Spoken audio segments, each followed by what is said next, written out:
अस्सलाम वालेकुम नाज़रीन, हॉट इशू प्रोग्राम में भली कार मां तव्हांजी मेज़बान सबीन मेमण। नाज़रीन, हॉट इशू प्रोग्राम में ॻाल्हि कंदासीं शहीद नाज़िम जोखियो ऐं फ़हमीदा सियाल जे क़त्लनि जे हवाले सां। हिन वक़्तु सिंध में जेका सूरत हाल आहे, समूरी सिंध में नाहक बेगुनाह माण्हुनि जो रतु वहायो थो वञे। सिंध में 13 सालनि खां पीपल्स पार्टी जी हुकूमत आहे। सिंध में वॾेर के जागीरदाराणे ऐं भोतार के निज़ाम मां सिंध जो अवाम हिन वक़्तु तमामु घणो बेज़ार थी चुको आहे। सिंध जो शऊर जंहिं तरह इन्हनि मामलनि ते बेदार थियो आहे, उहा यक़ीनन हिकिड़ी तमामु सुठी ॻाल्हि आहे। जेके बाहिबरी पई आहे इन्हनि मामलनि ते, उन पीपल्स पार्टी खे मजबूर करे छॾियो आहे त उहे इन्हनि मामलनि ते पंहिंजे चूंडियल नुमाइंदा जेके उन्हनि जा मुलविस आहिनि त उन्हनि जे ख़िलाफ़ स्टैंड वरितो वञे। नाज़िम जोखियो जे मामले जे हवाले सां जेका हिन वक़्तु सूरत हाल आहे, इन केस में नॉमिनेट चूंडियल सिटिंग पीपल्स पार्टी जो जेको MP आहे जाम अवेस, उनखे अॼु अदालत में पेश कयो वियो। वकीलनि पारां शदीद एहतजाज खां पोइ उनखे हथकड़ियूं हयूं वयूं। वकीलनि 50 खां वधीक वकीलनि पारां इन केस खे जेको आहे सो मुफ़्त में विढ़ण जो ऐलान कयो वियो आहे। वकीलनि जो चवणु आहे त हू शहीद नाज़िम जोखियो जे वारसनि सां गॾु आहिनि। इन खां अलावा जेका हिन वक़्तु सूरत हाल आहे त पोस्टमार्टम रिपोर्ट जेका पधरी थी आहे शहीद नाज़िम जोखियो जे हवाले सां, उन में तमामु घणा छिरकाईंदड़ बेरहमाना इंकशाफ़ आहिनि, जंहिंमें इंसानियत सोज़ उन ते तशदुद कयो वियो आहे। पोस्टमार्टम जेका रिपोर्ट आहे उन मूजिबि नाज़िम जोखियो जे जिस्म जो को अहिड़ो उज़वो न हो जेको सही सलामत हुजे। उन जे जिस्म जा समूरा हॾा भॻल हुआ, उन जूं पासराटियूं भॻल हुयूं, उन जे ॿाहुनि जा हॾा भॻल हुआ, उन जे मथे ते, उन जे सीने ते, उन जी पुठीअ ते कंहिं वज़नी शइ जा वार कया विया हुआ, उन जूं अखियूं सुॼल हुयूं, उन जे चहिरे ते ज़ख़्म ॾिना विया हुआ। उन जो जेको मेजाले जो जेको रतु हो उहो पिणु ॼमियल, उन पोस्टमार्टम रिपोर्ट मूजिबि त उहो पिणु ॼमियल हुयो। शदीद ऐं बेरहमाणो क़िस्म जो जेको तशदुद कयो वियो नाज़िम जोखियो जे मथां, उन जी चेल जी हॾी पिणु भॻल हुई, उन में हुन जी मौत वाक़ई थी वई। इन वाक़िए खां पोइ जेका हिन वक़्तु समूरी सिंध में एहतजाज थियनि था, न रुॻो मुल्क में एहतजाज थियनि था पर मुल्क खां ॿाहिरि पिणु इन मामले जे ख़िलाफ़ एहतजाज थियनि था। जेकॾहिं पीपल्स पार्टी जे किरदार जे हवाले सां हिन वक़्तु ॻाल्हि कजे त पीपल्स पार्टी जे लाइ यकीनन ई 2 केस जेके आहिनि हिन वक़्तु जंहिं ते सिंध जो समूरो शऊर सुजाग थी चुको आहे, टेस्ट केस आहिनि। पीपल्स पार्टी जे चूंडियल जेके नुमाइंदनि तरफ़ जेके आङुरियूं खॼनि थियूं या जेके मक़तूलनि जा वारिस आहिनि, उहे पुरज़ोर मुतालबो कनि था त उन्हनि में इन्हनि चूंडियल केसनि में इन्हनि चूंडियल नुमाइंदनि जा नाला जेके आहिनि FIR में दाख़िल कया वञनि। पुलिस जो जेको किरदारु आहे उहो बि तमामु घणो अहम आहे। पुलिस हिन वक़्तु ताईं जेका जांच करे सघी आहे, उन में काफ़ी शयूं हथु न करे सघी आहे। CCTV वाक़े वारे हंधा फुटेजिस पुलिस अञा हथु न करे सघी आहे। शहीद जो जेको मोबाइल या हुनजा डॉक्यूमेंट्स पुलिस अञा ताईं हथु न करे सघी आहे। इन खां अलावा वारसनि जो इहो बि चवणु आहे त इन केस में दहशतगर्दी जा कलम लागू कया वञनि। इन ते बि ॻाल्हाईंदासीं। इन खां अलावा फ़हमीदा सियाल वारो वाक़ियो आहे, इन ते बि ॻाल्हाईंदासीं। अपोज़िशन पारां पिणु तमामु घणी तनक़ीद कई पई वञे। वज़ीर आज़म इन मामले जी जेका आहे रिपोर्ट घुरी आहे। अदालत में अमन अमान जी ख़राब सूरत हाल जे हवाले सां पिणु दरख़्वास्त जमा कराई वई आहे, जंहिंमें PTI मौक़िफ़ इख़्तियार कयो आहे त सिंध में अमन अमान जी सूरत हाल जेका आहे उहा हिन वक़्तु ठीकु न आहे। कोशिशि कंदासीं त अॼोके प्रोग्राम में हिन मामले ते ॻाल्हाए सघूं। हिन वक़्तु असांखे जिन महिमाननि जॉइन कयो आहे, पीपल्स पार्टी सां तालुक़ रखंदड़ मेंबर सिंध असेंबली सूबाई वज़ीर तैमूर टालपुर साहिब असांखे जॉइन कयो आहे। टालपुर साहिब भली कार तव्हां असांखे प्रोग्राम में जॉइन कयो। PTI सां ताल्लुक़ रखंदड़ मेंबर सिंध असेंबली बिलाल गफ़ार भी असां सां गॾु आहिनि। बिलाल साहब, आपको भी वेलकम कहती हूँ, आपने प्रोग्राम में ज्वाइन किया।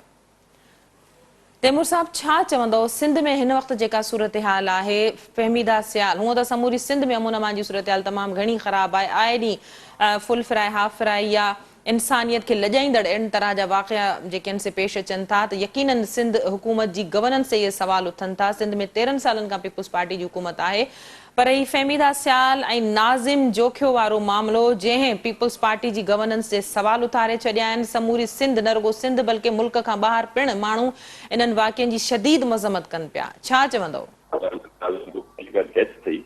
उनमें पाकिस्तान पीपल्स पार्टी ख़ुदि सोगवार आहे, छो त असांजा पाकिस्तान पीपल्स पार्टी जा वोटर आहिनि, कारकुन आहिनि, हुनजो भाउ असांजो काउंसलर बि आहे ऐं जेको वाक़ियो थियो उन ते तमामु घणो अफ़सोस आहे असांखे। वाक़ियो छा थियो, कीअं थियो, इहे त डिटेल तव्हांखे अनक़रीब सॼियूं साम्हूं अची वेंदियूं, पर अव्हांखे ॾिसणु इहो खपे त जंहिं इल्ज़ाम लॻो ऐं जिन्हनि ते इल्ज़ाम लॻो उन्हनि खे ओॾीमहिल गिरफ़्तार कयो। उन खां पोइ वरी हुननि जेको आहे सो डिमांड कई त जेको असांजो सिटिंग MP आहे जंहिंजो को रिकॉर्ड क्रिमिनल न आहे, जेकॾहिं कंहिं अहिड़ी दहशतगर्दी में जहिड़े चट में कॾहिं इन्वॉल्व न थियो आहे, उन जे मथां हुननि चाहियो त गिरफ़्तार कयूं ऐं असांजी पार्टी क़यादत असांजे सिटिंग MP खे राइट अवे ओॾी महिल ई पाण पेश करायो। जे असां वटि त उन ॾींहुं हुजे आया तो शक शुबो हुजे हा त शायदि असां ईअं न कयूं आहे। हाणे हिन साॻे टाइम ते तव्हां थोरो कंपेयर कयो, हे पाकिस्तान पीपल्स पार्टी जी ॻाल्हि थी हुई। जी हाणे अली अमीन गंडापुर जी ॻाल्हि था कयूं। गंडापुर ते हुनजे पंहिंजे सगन सौटनि हुनजे पंहिंजे भाउ जो मर्डर जो इल्ज़ाम लॻायो। हो वञी कोर्ट में कार्रवाई करे हुनजो नालो ॾेई आया, पर अञा ताईं गंडापुर गिरफ़्तार त थिए छा, पर हुते हुनजी FIR में नालो बि नथा विझनि। सो हे फ़र्क़ु आहे पाकिस्तान पीपल्स पार्टी में ऐं PTI जे गुंडागर्द जमात में। जे तव्हां ॻाल्हाईंदा उन ॿिए किसे ते जेको थियो आहे ॿिनि कबीलनि जे विच में, अव्हांखे बि ख़बर आहे मूंखे बि ख़बर आहे त उन टाइम ते न घबर इस्लाम हुते मौजूदु हुयो, न हुनजो को ज़ाती छड़ो, एक कौमी हिकिड़ो तसाद थियो, ज़मीन ते झेड़ो थियो, जिते हिकिड़ो पर्सन जी डेथ थी वई, विच इज़ वेरी सैड, वॾी ज्यादती कई आहे, जंहिं बि कई आहे तमामु ग़लति थियो आहे, ऐं हिकिड़ो माण्हू जेको आहे ॿियो उहो हुते ज़ख़्मी आहे। तो असां ॿिन्ही जायुनि ते माण्हुनि खे मुतमिन कयो आहे। जेको जोखिया फैमिली असां पे ॻाल्हि कई त हो पाण मुतमिन आहिनि। हुननि जेको धरनो कयो उन धरने में असांजो सिटिंग MP साजिद जोखियो पाण पिणु उन्हनि सां गॾु मौजूदु हुयो एहतजाज में। असांजी लीडरशिप उन्हनि सां गॾु फोन ते जेको मुसलसल राब्ते में हुई।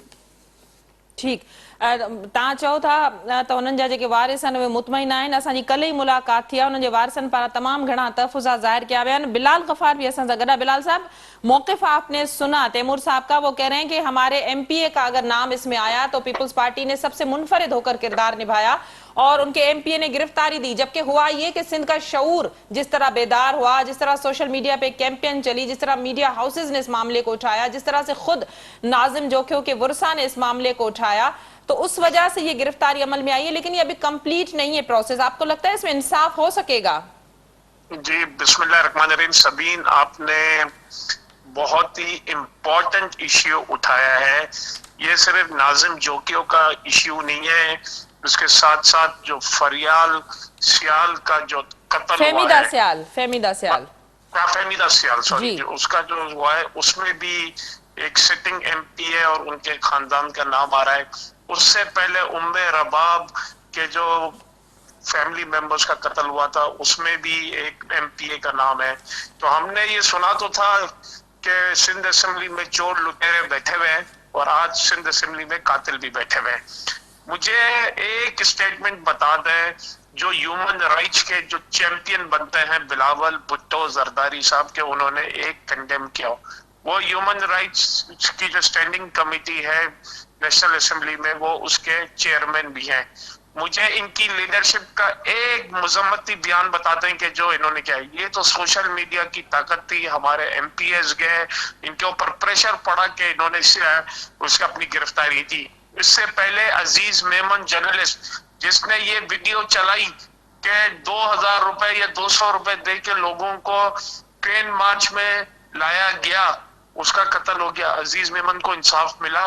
उससे पहले और इतने जो मलीर में अजय लालवानी का मामला था, जी, उसका रिमशा का जो मामला था वो सॉल्व हुआ। तो ये सिंध में, अब मैं आपके चैनल से कहता हूँ कि जो लोग जो अपनी जो वीडियो बनाते हैं, किसी की करप्शन हो रही होती है या किसी के जुल्म के खिलाफ वीडियो बना रहे होते हैं, तो वो अपने रिस्क पे वीडियो बनाए, क्योंकि यहाँ के जो जालिम हुक्मरान है वो आपकी जान से खेल जाएंगे। ये हम 2021 में हम खड़े हैं और ये माइंड सेट है यहाँ का सिंध का कि अगर आपके खिलाफ कोई बोले तो आप उसको कत्ल कर दे। ये कहाँ का इंसाफ है? ये कह रहे हैं कि हमने, हमारे MPA का नाम आया और हमने बड़ी एक क्या पता नहीं कौन सा हमने एक मुनफरिद अंदाज अपनाया है। मुझे ना मुराद अली शाह साहब का बताएं तो सही कि उन्होंने कोई कंडेम किया है। ये तो डिफाइन कर रहे हैं कि उनके कि नहीं, बिलाल साहब वो तो खुद गए थे, वो तो उधर थे ही नहीं। तो मुझे एक देखें, इस पे हमने सेशन भी कॉल किया है। पूरे सिंध में ये जो है बदअमनी जो है वो उरूज पर है, आपका स्ट्रीट क्राइम्स उरूज पे है। उस पे तो हमने बात करनी थी, लेकिन अब हमने ये बात करनी है कि यहाँ डाकू के साथ आपके कातिल भी मौजूद हैं। और मैं आपके चैनल के तवस्सुत से सिंध हाई कोर्ट के चीफ जस्टिस और सुप्रीम कोर्ट के चीफ जस्टिस साहब से ये दरख्वास्त करूंगा کہ ان دونوں جو قتل کے جو مقدمے ہیں، جو واقعات ہوئے ہیں، اس کے اوپر سو موٹو ایکشن لیا ہے۔ ٹھیک تیمور صاحب چھا چوندو جو سٹنگ ایم پی ہے ان کے ملازمن پارا ان گال جو اعتراف کیا ویو ہے، پوسٹ مارٹم رپورٹ اج پدری تھی چکی ہے، ناظم جوکھیو شہید جے جسم جو کو اڑو عضو نہ ہو جن تے تشدد نہ تھیل ہوجے، ان کے سجے جسم جو ہڈیوں جن سے بھگل ہوئیں، ان کے میجالے میں رت جمی ویو، یہ تشدد کن جے حکم سے تھو، ملازم ان کے کن جے حکم سے بنگلے تے وٹھی آیا، کن جے حکم سے ان کے ماريو ويو؟ ॾिसो असां का बि शइ लुकाई न आहे। असांखे जेको जेको वारसन चयो आहे, जेके जेके डिमांड कई आहे, जंहिंखे गिरफ़्तार करण लाइ चयो, इंक्लूडिंग आवर सेकेंड MP, असां उहो सभु कयोसीं। ऐं अञा ताईं बिलाल गफ़ार मूंखे इहो न ॿुधायो त अली अमीन गंडापुरी छो FIR में नॉमिनेट न थियो आहे, जॾहिं अञा बि मुंहिंजा जेके अज़ीज़ आहिनि उहो रोईंदा रहंदा आहिनि ऐं हर कुझु अरसे में हिकु अधु धरनो बि कढंदा आहिनि। हुनजो मूंखे जवाबु न ॾिनो। सेकेंडली जेको असांजो पुलिस जो किरदारु थी सघे थो सिंध में, उहो इहो ई आहे त तव्हां FIR लाज़मी तौर ते लॉन्च कयो ऐं जेके घुर्बलनि उन्हनि खे गिरफ़्तार कयो, सज़ा ॾियणु ऐं इन्वेस्टिगेशन करणु, इहो प्रोसेस में आहे। जे को बि असांजो पंहिंजो हुजे या परायो हुजे, उहो गिरफ़्तार आहे, हुन ते जेको एक्शन कोर्ट खे खणणो आहे कोर्टियूं खणंदियूं, असां कोर्ट ते हाले कंदासूं। माने असां पंहिंजी हिते ॻाल्हि पूरी करे छॾी आहे। हिन खां वधीक हुकूमत नथी करे सघे, हाणे कोर्टनि जो कमु थींदो। तैमूर साहब उन जेका JIT जोड़ी वई आहे वारसन पारां उन ते बि अदम एतमाद जो इज़हार कयो आहे, उन्हनि चयो त असांखे हिन ते यकीन कोन्हे, प्रेशर इन अहिड़नि मामलनि में पवंदा रहंदा आहिनि। तव्हां ॾिसो त वॾेरनि जो हिकिड़ो कठ वियो त उहो त बक़ौल उन्हनि जे असां ताज़ियत जे लाइ, पर इन तरह जूं ॻाल्हियूं त भई प्रेशर विझण जे लाइ। ज़ाहिर जेके नाज़िम जोखियो जी फैमिली आहे, उन जा ॿार आहिनि, बिल्कुलु ग़रीब हिकिड़ी फैमिली आहे, रियासत जे तरफ़ां कहिड़ो स्टैंड वरितो वेंदो जेकर इन मामले में इंसाफ़ नथो थिए त बहसियत सिंध गवर्नमेंट इन मामले में कहिड़ो इनिशिएटिव वठी सघे थी? छा सिंध हुकूमत धुर बणिजी करे कातिलनि जे ख़िलाफ़ केस दाख़िल कराईंदी? बिल्कुलु थींदो। जीअं असां गिरफ़्तार कराए सघूं था त असां उन्हनि केसनि में जीअं हुननि जी FIR जहिड़े नमूने हू चाहींदा ओड़े नमूने FIR में जीअं जेके चाहींदा मुलवस कंदासीं, कोर्टनि जे हवाले कंदासीं इंशाल्लाह। बिलाल साहब क्या कहेंगे अली अमीन गंडापुर के हवाले से? जैसे तैमूर साहब ने बात की कि उनके खिलाफ कोई कार्रवाइयां नहीं होती सिंध में, जिस तरह के वाकयात होते हैं तो उनमें जो नॉमिनेट लोग होते हैं उनके खिलाफ कार्रवाई होती है, लेकिन अभी भी ये कहा जा रहा है कि पुलिस टेक्निकी हवाले से इस केस को देख रही है। दहशतगर्दी के कलम वारसों ने आज एहतजाज किया, वो उसमें लागू नहीं किए गए, तो आप समझ रहे हैं कि टेक्निकल बुनियादों पे इन्वेस्टिगेशन का फायदा लेकर जो हैवी वेट फेसेस हैं उनको बचाया जाएगा? देखिए फरिया, ये जो है हमारे तैमूर तालपुर साहब, ये एक मिनिस्टर हैं और एक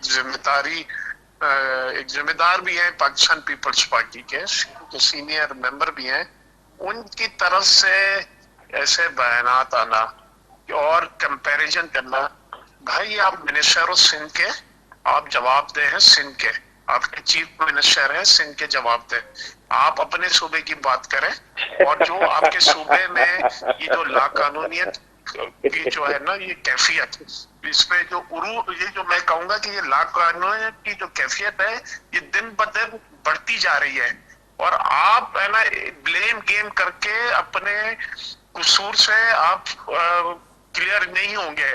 आपकी हुकूमत कसूरवार है, ये कोई पहला इंसिडेंट नहीं हुआ, ये बार बार ऐसे इंसिडेंट्स होते हैं और एक आम आदमी इंसाफ मांग रहा है। मुझे बताए ना वो कि इन्होंने क्या स्टेप्स लिए, वो उस सहाफी को जो जिसको मारा गया उसकी क्या पेशरफ्त हुई, इस असेंबली में बताएं, ये आवाम को बताएं। इसके अलावा जो और जो केसेस है, मुझे ये नहीं पता चलता कि जो जितने भी हाई प्रोफाइल इंसिडेंट्स होते हैं जिसमें जो भी सिविल सोसाइटीज के लोग मौजूद होते हैं जिस केसेस में, उसमें पीपल्स पार्टी के MPs क्यों इन्वॉल्व इनका नाम आता है और हर चीज में इनकी इन्वॉल्वमेंट है। करप्शन तो अब इनका रूटीन मैटर है, वो तो छोड़ दें। अब ये जो गुंडागर्दी, बदमाशी और ये जो नई चीज आई है, तो मुझे तो बड़ी अफसोस होकर कहना पड़ता है कि एक दूसरी MQM लंदन जो है वो सिंध में पैदा होती जा रही है। बिलाल साहब, एक सवाल मेरा आपसे भी है, अभी तक जो है वो माली इमदाद वफाक ने तनकीद तो बड़ी कर ली सिंध गवर्नमेंट की गवर्नेंस पे और सिंध हुकूमत यकीनन जवाब दे भी है। मैं तैमूर साहब से भी इस सवाल का जवाब लूंगी, लेकिन वफाकी हुकूमत की जानिब से अब तक किसी माली पैकेज का, माली इमदाद का ऐलान नहीं किया गया इस वाक़े प्राइम पे। मिनिस्टर साहब खुद देख रहे हैं, गवर्नर साहब खुद वहां गए थे, विजिट किया था।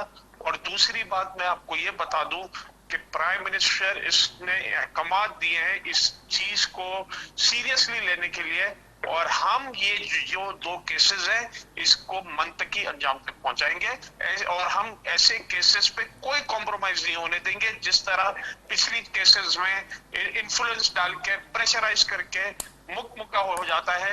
हम क्योंकि पूरी अवाम इन लोगों के साथ खड़ी है, और जिस तरह आपने वीडियो में देखा कि कुरान मजीद की हुर्मती हुई है और उसमें स्ट्रेट फायर्स में वो औरत भीख मांग रही थी, हाथ जोड़ के कह रही थी कि मत मारो। तो ये जो जुल्म ढाया गया है इसमें पाकिस्तान तहरीक इंसाफ चुप नहीं रहेगी। ठीक, तैमूर साहब छा चवंदो, जीअं बिलाल साहब ॻाल्हि कई त PTI इन में ख़ामोश न वेंदी। पीपल्स पार्टी जे लाइ बि हिकिड़ो ही सम्झो त हाणे टेस्ट केस थी वियो आहे, जंहिं तरह जी सूरत हाल थी वई आहे, न रुगो मुल्क में, मुल्क खां ॿाहिरि बि इन वाक़े जे ख़िलाफ़ भरपूर क़िस्म जा एहतजाज थिया आहिनि। सिंध हुकूमत इन वाक़े ते अफ़सोस जो इज़हार त कयो आहे, पर अञा ताईं को माली मदद जो को अहिड़ो ऐलान न कयो वियो आहे शहीद जे वारसनि जे हवाले सां। पाकिस्तान पीपल्स पार्टी जॾहिं बि का ॻाल्हि कई आहे या का कमिटमेंट कई आहे उन्हनि पूरी कई आहे। असां हिननि गैर सियासी नाअहल करप्ट PTI जे टोले वांगुरु न आहियूं जो चुपड़ी करे वियूं ऐं पूरियूं ॻाल्हियूं कयूं।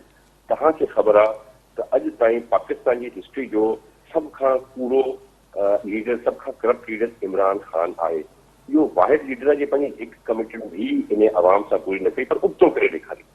ऐं मूंखे ॾाढो दुख थो थिए जॾहिं मर्डर जे मथां सियासत थी करिजे। मां सम्झां थो त अहिड़ा माण्हू जेके मर्डर ते सियासत कनि उन्हनि खे ॿुधी मरणु खपे ऐं शर्म अचणु खपे, छो त हे को तरीक़ेकार न आहे। मूंखे इन ॻाल्हि ते बि हैरत थी थिए त बिलाल गफ़ार चयो त मां सिंध जो वज़ीर आहियां ऐं मां सिंध जे बारे में ॻाल्हायां।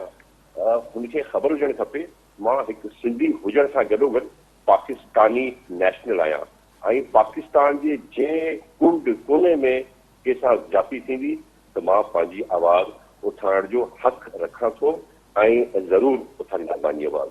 ऐं उन सां गॾोगॾु तव्हां ऐं तव्हांजा व्यूज़ सम्झी विया त बिलाल गफ़ार शर्मिंदगी में को ॻाल्हि करे न सघियो क्लियर, त छो अॼु ताईं हुनजे वारिसनि जे चवण ते कोर्ट में पंहिंजो लिखी अचण जे बावजूदि हिननि कुझु न कयो, छो त हे गैर सियासी माण्हुनि, हे ठगनि जो टोलो आहे या उहा जमात आहे जंहिंमें सभिनी land grabbers, murderers, mafia, sugar mafia, oil mafia सभिनि खे गॾु करे हिकिड़ी जाइ ते विहारियो हुया करप्शन करण लाइ, हिन मुल्क सां ज़ुल्म करण लाइ।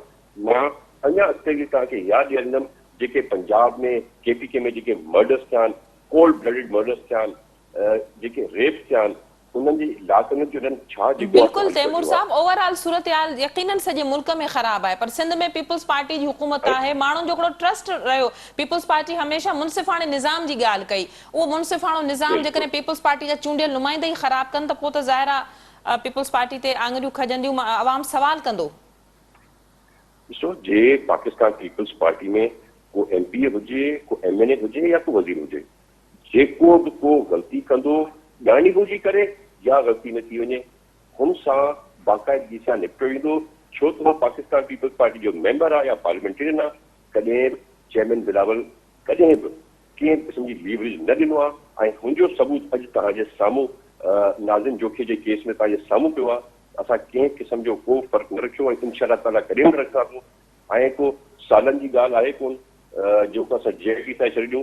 तव्हां ॾिसंदा अॻे हफ़्ते में, अॻे 10 ॾींहंनि में हर शइ तव्हांजे साम्हूं अची वेंदी, जेको बि इन्वॉल्व हूंदो उनखे कैफ़े किरदार ताईं पहुचायो वेंदो। तैमूर साहब, आख़िरी सवाल तव्हां खां, त माली इमदाद जे हवाले सां मूंखे ॿुधाइजो त जेतिरो जल्द मुमकिन थी सघंदो, छो त हुननि जा ज़ाहिर हुननि जो कमाइण वारो हलियो वियो, त हुननि जा ॿारनि जो खाइण पीअण, तालीमी अख़राजात, हुननि जी फ़नी जो गुज़ारो तमामु घणो हुननि जो घर में गुरबत आहे हिकिड़ो, त इहो ई ॿियो इहो ॿुधाइजो त पार्टी लेवल ते केतिरी हिन ॻाल्हि जो इम्कान आहे त भई मेंबरशिप मुअतल कई वेंदी, या पार्टी लेवल ते कहिड़ी कार्रवाई कई वई आहे हिन वक़्त ताईं चूंडियल नुमाइंदनि जे हवाले सां? पार्टी जेको आहे सो हींअर इंक्वायरी विहारी आहे, उहा इंक्वायरी थिए पई। CM सिंध पाण उन इंक्वायरी ते नज़रसानी करे वेठो आहे। ऐं जेॾीमहिल बि इहा शइ जी इन्वेस्टिगेशन पूरी थी वेंदी ऐं हो इन्वॉल्व पाया विया त विदिन 24 आवर्स तव्हां ॾिसंदा कहिड़े क़िस्म जो एक्शन थींदो। वॾी महिरबानी तैमूर टालपुर साहब, तव्हां पंहिंजो मौक़िफ़ ॾियण जे लाइ असांखे प्रोग्राम में ज्वाइन कयो। बिलाल साहब, आपका भी बहुत शुक्रिया, आपने प्रोग्राम में ज्वाइन किया। नाज़रीन, पीपल्स पार्टी जो MPA तैमूर टालपुर, PTI सां ताल्लुक़ रखंदड़ मेंबर सिंध असेंबली बिलाल गफ़ार सां गॾु ॿिन्हिनि जो मौक़िफ़ असां पंहिंजे प्रोग्राम में शामिल कयोसीं। ॻाल्हि इहा थी वञी बीहे त पीपल्स पार्टी हिन वक़्त ताईं कहिड़ी कार्रवाई करे सघी आहे। हिन केस जी अणधुरी जांच जो मुतालबो शहीद नाज़िम जोखियो जा वारिस करे रहिया आहिनि। फ़हमीदा सियाल वारो मामिलो जंहिंमें पिणु इंसाफ़ थींदे असांखे नज़र नथो अचे।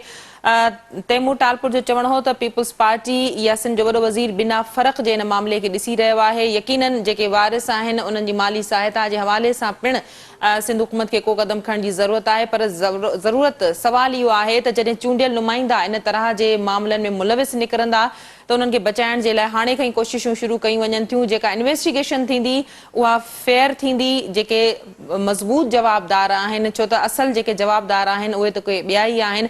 ॿिनि माण्हुनि खे पारां हिन वक़्तु एतिराफ़ त कयो वियो आहे मुलाज़िमनि पारां, पर यकीनन मुलाज़िम या जेके गार्ड हूंदा आहिनि उहे पंहिंजे मालिक जे हुकुम खां सवाइ को बि क़दम न खणंदा आहिनि। त ज़रूरत इन ॻाल्हि जी आहे त उहे वीडियो रिकॉर्डिंग्स हथु कयूं वञनि, उहे फुटेजिस हथु कया वञनि। हिन वक़्त ताईं नाज़िम जोखियो जो मोबाइल या उन जा जेके डॉक्यूमेंट्स आहिनि उहे पिणु वारसनि खे न मिली सघिया आहिनि।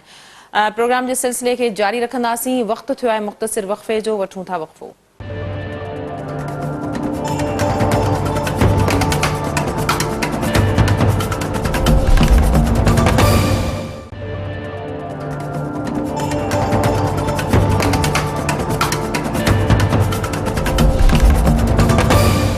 वेलकम बैक नाज़रीन। हिन वक़्तु इन ई मामले ते ॻाल्हाइण जे लाइ असांखे ज्वाइन कयो आहे GDA सां ताल्लुक़ रखंदड़ डॉक्टर सफदर अब्बासी। अब्बासी साहब भलीकार, तव्हां असांखे प्रोग्राम में ज्वाइन कयो।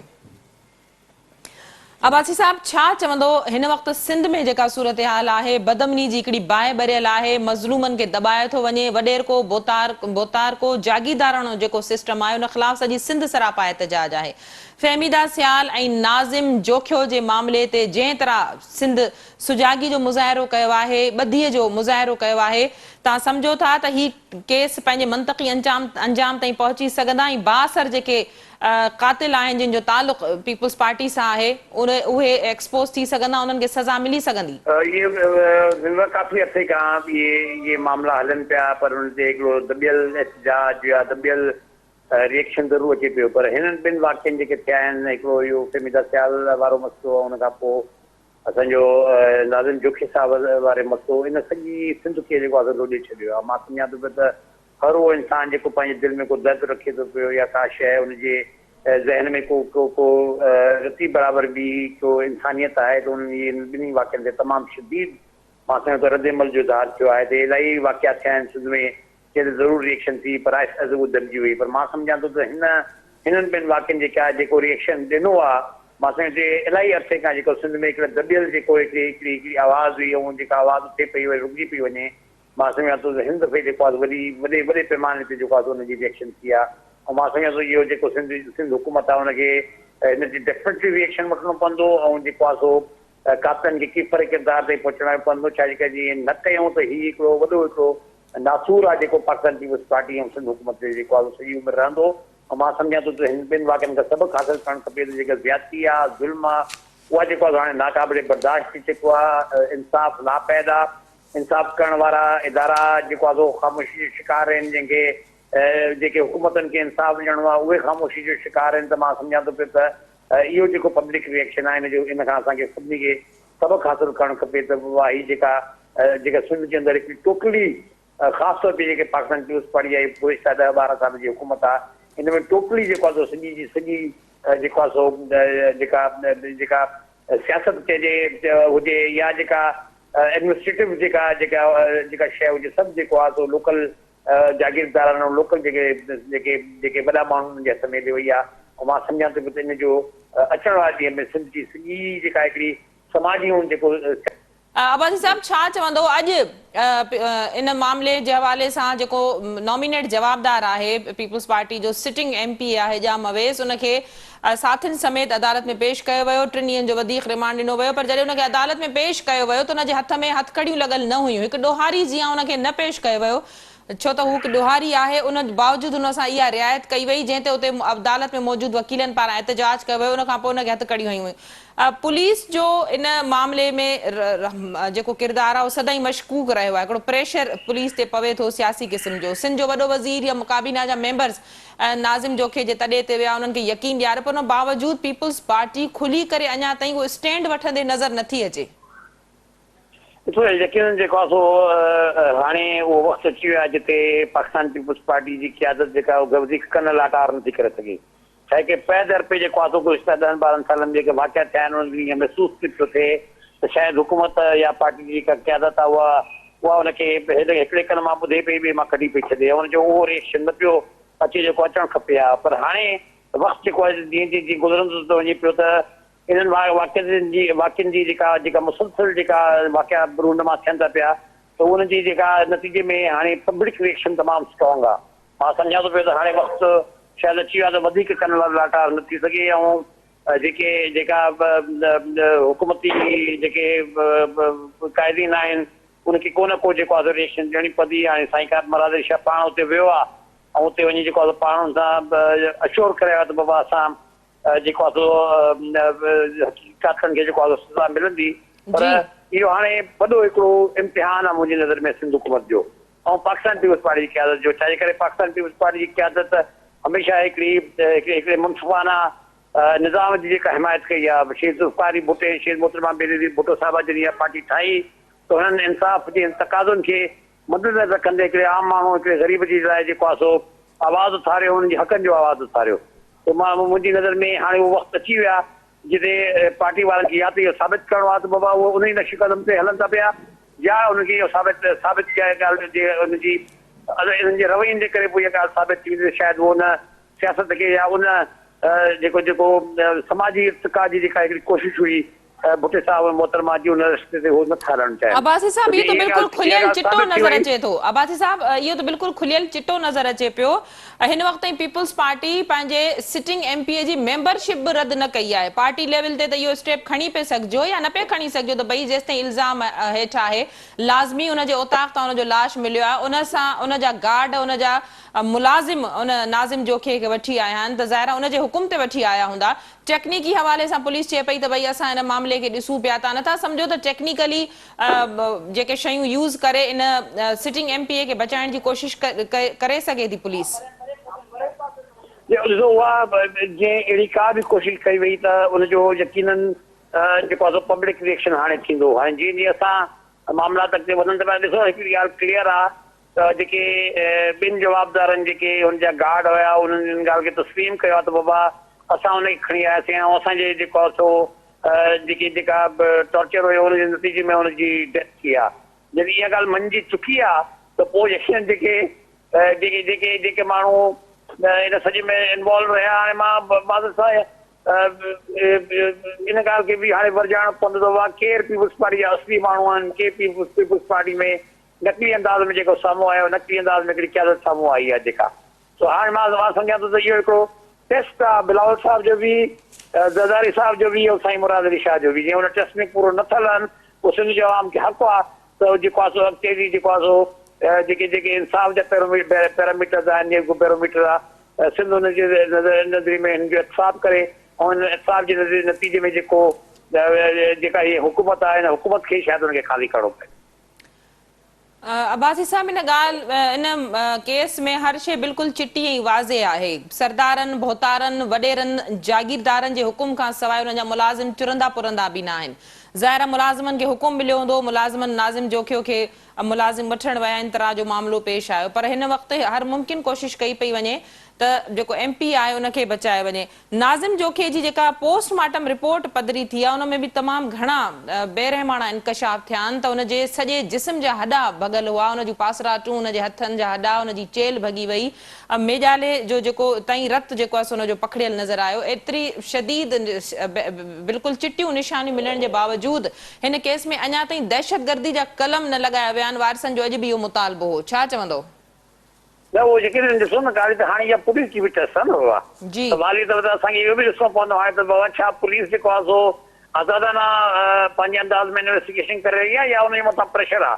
हाणे आई साहब खे बि जवाबु ॾियणो पवंदो। पब्लिक ॾिसो, हाणे पब्लिक डिबेट आहे न, पब्लिक फोरम ते हाणे हर कंहिं माण्हू जी जेका बि अमल हूंदो हुनखे परखियो वेंदो। मां सम्झां थो त हिन ॿिन्ही केसिस में जेका पब्लिक में जेका ॻाल्हि आई आहे, पब्लिक फोरम ते जेको मामिलो अची वियो आहे, त हुन में हर ॻाल्हि खे हाणे परखियो वेंदो। सोशल मीडिया ते, पंहिंजो जेके तव्हांजे चैनल्स आहिनि उन्हनि ते, प्रिंट मीडिया ते, इन्हनि सभिनी में हाणे इहा परख आहे हिन मुल्क जे अवाम जी, त पोइ असां हुनखे आया इंसाफ़ ॾेई सघूं था या नथा ॾेई सघूं। ऐं वॾे में वॾो किरदारु हाणे पुलिस खे ॾेखारिणो पवंदो त आया उहे इंडिपेंडेंट पुलिस आहे या जेका उहा हिन गवर्नमेंट जा छांटा आहिनि। जीअं उन्हनि इहा साबित कई ॻाल्हि त हुकूमत जा छांटा आहिनि, त उहा जेको एतमाद आहे उहो बि ख़तमु थींदो वेंदो। त मां सम्झां थो पई त हीअ सभिनी जी हाणे टेस्ट आहे, ऐं हीअ टेस्ट केस आहे जंहिंमें इहा ॻाल्हि साबित थींदी त छा असां बहसियत क़ौम, बहसियत हुकूमत, बहसियत रियासत असां पंहिंजे ॾुतरियल अवाम को इंसाफ़ मुहैया करे सघूं था या नथा करे सघूं। वॾी महिरबानी अब्बासी साहब, तव्हां असांखे अॼोके प्रोग्राम में जॉइन कयो। नाज़रीन, GT अॻवान डॉक्टर सफ़दर अब्बासी सां गॾु आहे, उन्हनि जो मौक़िफ़ तव्हां ॿुधो। उन्हनि जो चवणो त यकीनन सिंध में हिन वक़्तु सूरत-हाल तमामु घणी ख़राबु आहे, जंहिंजो हू केतिरे वक़्त खां इशारो करे रहिया हुआ। उन्हनि जो चवणो त बिलावल भुट्टो ज़रदारी खे हिन मामले खे संजीदगी सां ॾिसणु घुरिजे, न त हीउ मामिलो पीपुल्स पार्टी जे लाइ ईंदड़ इलेक्शन में तमामु ॾुखियो पइजी सघे थो। सिंध जो अवाम सुजाॻ थी चुको आहे। सिंध जो अवाम पीपुल्स पार्टी जी इन्हनि ज़्यादतियुनि खे हाणे बर्दाश्त न कंदो।